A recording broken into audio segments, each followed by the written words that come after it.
En un artículo explosivo publicado por Roma Today, un cardenal suelta unas palabras impactantes.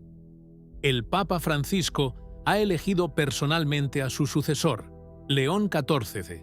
Pero eso no es todo. Ya se habla del próximo Papa y de un plan preciso y calculado de lo que la Iglesia debe llegar a ser en los próximos años. Palabras inquietantes que proyectan más que una sombra. Y quizás, por primera vez, nos dicen más de lo que pretenden. Véanlo hasta el final. Una cosa es segura. Los modernistas no pueden callarse. Tarde o temprano hablan. Siempre. Y cuando hablan, lo dicen todo. Pero no con vergüenza. Al contrario, lo hacen con una sonrisa dibujada en el rostro, como si estuvieran haciendo lo más santo y justo del mundo. Están convencidos de que Dios los necesita, de que sin su ingenio la Iglesia se derrumbaría, pero en realidad simplemente están destruyendo, pieza por pieza, lo que no entienden o no soportan. No hablamos de los típicos sacerdotes perezosos ni de aquellos perdidos en escándalos. Esos existen, pero no son los más peligrosos. El verdadero peligro son los creyentes convencidos, aquellos que realmente creen que necesitan arreglar la Iglesia. Gente que piensa que la Iglesia, en un momento determinado, se descarriló, se volvió demasiado rígida, demasiado clerical, demasiado católica. Y ahí están, dispuestos a reformar, a renovar, a mejorar. Pero en realidad solo quieren rehacer la Iglesia a su imagen y semejanza. No creen realmente que el Espíritu Santo guíe a la Iglesia.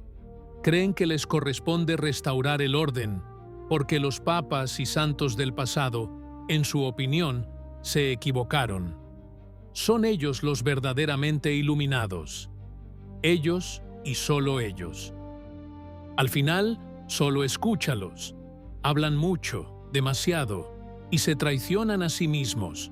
Dicen lo que hacen, y cuando lo dicen, hay que creerles. Al principio, eran meras impresiones, declaraciones mesuradas y discursos bien calibrados, como el del cardenal Blase Cupich, uno de los rostros más visibles del ala progresista estadounidense, quien, en una entrevista pública pocos días después de la elección de León XIV, declaró que nadie en el cónclave quería un cambio de rumbo. Todos, dijo, querían que alguien continuara el camino trazado por el Papa Francisco. Y he aquí que ese alguien resultó ser Robert Prevost, un misionero estadounidense, agustino, ya nombrado por el propio Francisco para dirigir el dicasterio de los obispos. La dirección estaba clara, su currículum también. Pero lo que dio nueva vida a las preguntas sobre el cónclave fue un artículo publicado por Roma Today, titulado Intra Conclavem. La pieza, escrita en forma narrativa, narra un encuentro cordial con un cardenal anónimo, reunido, según el autor, durante una velada romana con los foros imperiales como telón de fondo. El artículo, a pesar de su estilo literario, es inequívoco. Recoge palabras precisas, atribuidas al Papa Francisco, sobre su sucesor. Según Roma Today, el cardenal anónimo informó que Francisco, poco antes de su muerte, contactó a los cardenales de su confianza para decirles quién debería sucederlo. La frase citada dice así: «Recuerden, después de mí le toca al americano, un misionero, un agustino, él será lo mejor para la Iglesia Universal. Si valoras nuestro servicio de divulgación y crees en los valores de la verdad y la transparencia, adquiere un super thank you. Cada contenido requiere compromiso, estudio y dedicación, y nuestro trabajo se financia íntegramente con fondos propios. Tu apoyo nos ayuda a continuar esta misión. Muchas gracias». La referencia a Robert Francis Prevost, quien posteriormente se convertiría en León XIV, es directa. El cardenal añade que ya en la primera votación, Prevost lideraba, con una ventaja tan clara que, según se informa, algunos nombres en competencia han retirado su candidatura. Para comprender realmente por qué se eligió Prevost, debemos partir de esto. Se necesitaba un normalizador. El cardenal lo dice sin rodeos. Francisco, dice, era consciente de que su pontificado había alcanzado la cúspide de la tensión interna. Había hecho sus empujones de mano. Había abierto puertas que habían permanecido cerradas durante siglos. Incluso había estado a punto, en sus propias palabras, del cisma. Y precisamente por eso, en los últimos tiempos, ha dejado de presionar. No se han dado más pasos en cuanto al celibato sacerdotal, las mujeres sacerdotisas, ni en otros temas doctrinales polémicos. Se había trazado la línea, pero no se podía llevar más lejos. En ese momento se necesitaba a alguien que consolidara, no que agitara. Y en esta lógica, Prevost fue elegido como guardián de un espacio ocupado, no como una figura de transición, sino como un puente entre lo que ha sido y lo que será. El cardenal lo explica claramente.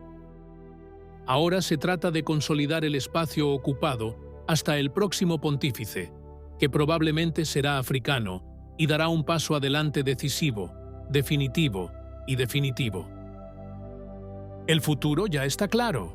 León XIV debe mantenerse firme, evitar las convulsiones y mantener unida a una iglesia profundamente dividida. Pero tras él, el próximo punto de inflexión ya se está gestando. Después de él, dice el cardenal con una sonrisa, habrá un Juan XXIV y luego el sínodo. Ese, añade con convicción, será el espíritu de Bergoglio, que permanecerá en la iglesia, incluso sin él. No es un nombre, sino una dirección, una presencia que nos cuidará desde dentro, como una efervescencia silenciosa pero constante. Y a quienes sugieren que Prevost es una figura aburrida e ineficaz, el cardenal responde con firmeza. No es aburrido, dice, es el garante de la unidad. Tiene la tarea histórica, casi mística, de evitar que todo se derrumbe. La misión de la Iglesia no depende de las características personales de un papa, sino de su fidelidad a un plan superior. Y Prevost, como elegido, tiene la tarea de preservar esta continuidad, manteniendo firme lo que se ha abierto y manteniendo el rumbo a la espera del siguiente paso. El artículo también cita el papel del cardenal Hollerich como figura clave en la formación del voto. Cita abiertamente 107 votos a favor de Prevost. Vale la pena destacar que todo esto no proviene de un documento oficial, ni de declaraciones públicas, sino de un relato ofrecido en forma narrativa anónima. Sin embargo, precisamente por esta razón, su contenido ha llamado la atención. De ser cierto, sería una declaración muy grave, pues violaría abiertamente las normas que prohíben cualquier injerencia en la libertad del cónclave. Lo que hace las cosas aún más delicado es el contexto en el que se produce la supuesta confidencia. Después de una cena, con las copas en alto y las palabras susurradas, como si, a puerta cerrada, uno pudiera decir lo que no se atrevería a decir en público. La propia atmósfera del relato, intencionadamente evocadora, da pie a la duda, pero también a mucha reflexión. El artículo no pasó desapercibido en los pasillos romanos. Ahora le toca a cada uno, frente a estas palabras y a este escenario, formarse su propia opinión. ¿Qué opinas? Si te gustó el video, comenta Amén. Que Dios te bendiga.